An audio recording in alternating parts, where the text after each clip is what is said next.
This is the playlist of rapid revision session. आज हमने देखना है जनरल एनाटॉमी का हमारा lecture, human anatomy. It is concern with the consideration of various structures which make up the human body. Structural study को हम क्या कहते हैं? Anatomy.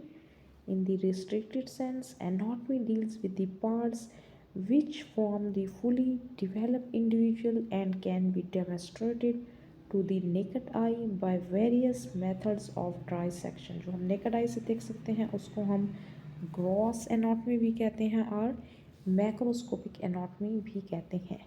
It is defined as an important scientific discipline which is concerned with the investigation of biological structure by the dissection, micro dissection, light microscope, electron microscope, radiology and auto radiography. ये सब जो है वो microscopic level पे की जा सकती हैं।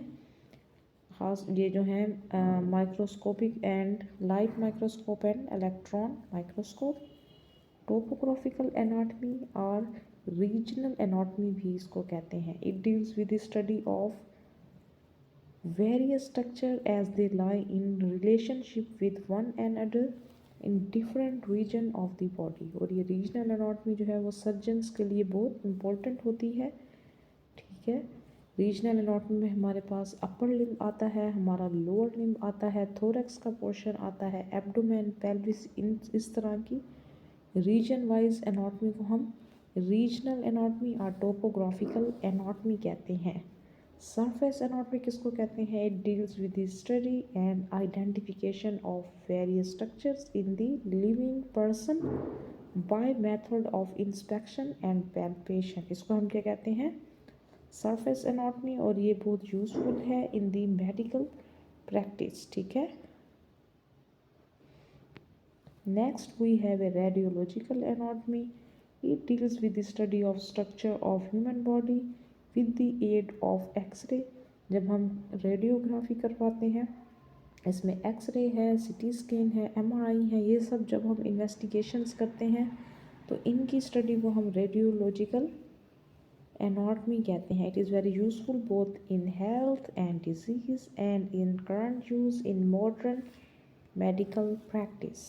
Morphology, it is the branch of anatomy which deal with the factors which have influence and determine the form, structure and function of the constituent part of the body, or it explain the changes in the form of human being and different animals। ठीक है, form की structure की study को हम क्या कहते हैं? Morphology.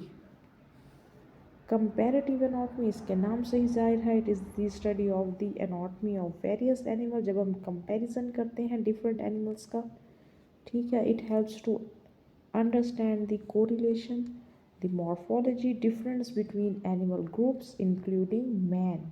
It reflect the evolutionary trends among various animals form. जब हम कंपेयर करते हैं डिफरेंट एनिमल्स को including the man, this is called comparative anatomy।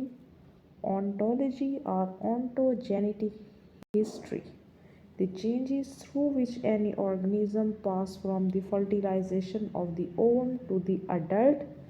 ठीक है, जो फर्टिलाइजेशन ऑफ द ओवम से अडल्ट तक जितनी भी चेंजेस आती हैं इसको हम ओंटोलॉजी और ओंटोजेनेटिक हिस्ट्री कहते हैं। फेलोजेनी और फेलोजेनेटिक हिस्ट्री हम किसको कहते हैं?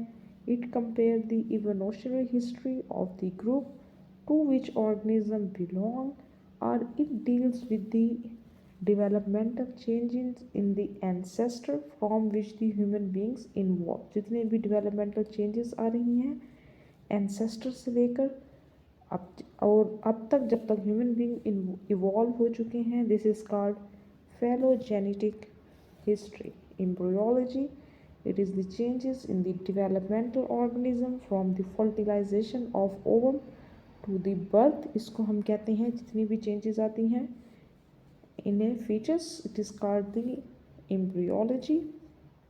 Comparative embryology, it is the study of intrauterine development of the lower but allied animal forms। It helps to interpret many of the features of Human development study of pig embryo helps to understand many features of the human embryogenesis. ठीक है, this is called comparative embryology. जब जो है वो embryo in the developmental phase जो हम जो है डिफरेंट एनिमल्स के साथ कंपेयर करें, it is called comparative embryology. In experimental embryology, it is the study of various causal mechanisms like proliferation, growth, differentiation, induction, metamorphosis, cell death and removal, potency, determination, integration, which operate during development. The branch of embryology is limited to the lower vertebrates and invertebrates. इसको हम कहते हैं experimental embryology. जब उस phase में experiments किए जाएँ during the development phase. Next ये सब हम ब्रांचेस पढ़ रहे हैं एनाटॉमी की। Next is teratology, it is the developmental abnormalities including their nature, causation and mechanism of genesis. For example, cleft lip and patent foramen ovale. Statistical anatomy, it deals with the facts and figures on variation in measurement, structure and relationship of different parts of human body. Next, we have a cross-sectional anatomy. It is the study of human structure with the help of cross-section of various regions of the body.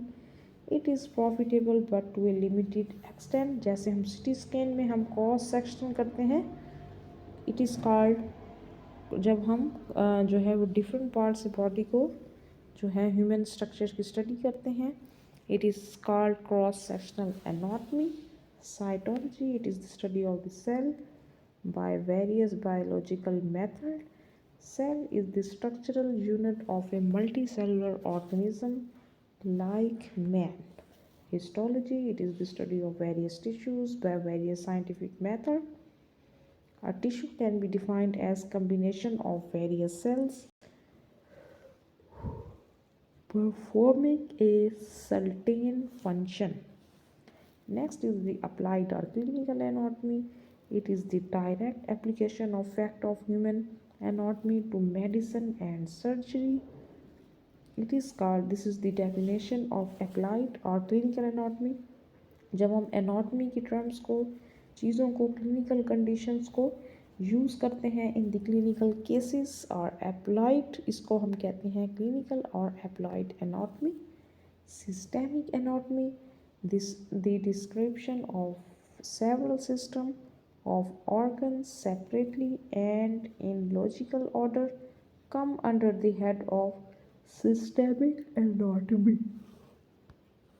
Next, systemic anatomy में हम जैसे GIT है, gastrointestinal tract, digestive system हमारा, respiratory system, renal system, reproductive system, endocrine system, जितने भी system wise studies हैं इनको हम systemic anatomy कहते हैं. From the basic organization of the body we will discuss in our part 2. Thank you.